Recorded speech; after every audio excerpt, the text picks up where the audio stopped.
Hello, welcome to my YouTube channel. Are you trying to remove your car engine alongside the transmission? If yes, then this video will show you how to remove the engine and transmission together. But before we continue, please don't forget to subscribe to my channel, like, and share this video.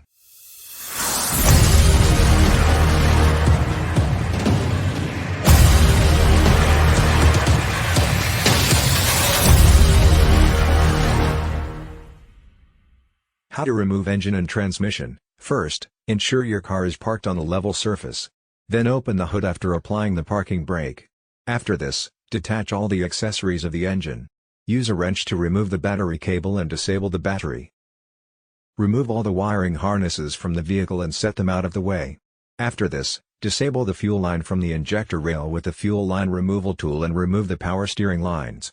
After this, remove the radiator with your hand by loosening the petcock and draining the coolant. Then proceed to remove the radiator hose from the engine with a screwdriver. You can then remove the radiator with a socket wrench. Now raise the vehicle by placing a jack under to raise it. By doing this, you will be able to work underneath comfortably. Then place the stand under the chassis so it will not fall on you.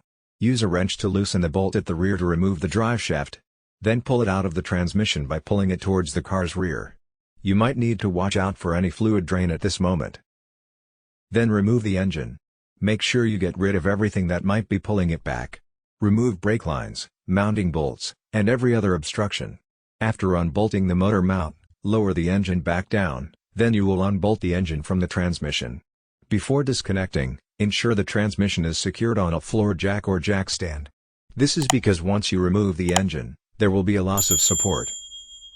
Now you can use the access plate to start unbolting the flywheel from the transmission torque converter. If the transmission is automatic, you might need to reach it with a screwdriver or any other tool that can expose the bolts. However, if it is manual, you will have to disconnect the flywheel from the clutch the same way.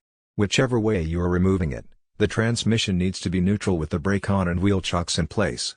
Remove all the bolts, whether internal or external, between the transmission bell housing and engine. Remove the heat shield and any cables from the transmission housing so that it will be able to move around. You can now start raising your engine very slowly in case the transmission is also pulling up. If that is the case, you need to physically separate the transmission with a screwdriver or pry bar. Be careful so that it does not slip up and fall. Once you are certain that nothing is pulling it back, raise it as high as you can, then roll it away from the car using the engine hoist. Lower the engine to another area where you will be working on it. How to remove engine and transmission together. If you want to remove the engine and transmission together, then when you remove the hood, jack up the rear of the vehicle and remove both as one assembly. You should use a rolling engine hoist so that the engine and transmission will be tilted away. Also, make sure you have a lot of space in your garage or wherever you are doing this. This will make your hoist go very high enough. However, it is much easier to detach both engine and transmission first before you raise the engine. This is all we've got in today's video.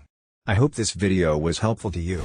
Please don't forget to subscribe to my channel, like, and share this video. Thanks for watching. See you next time.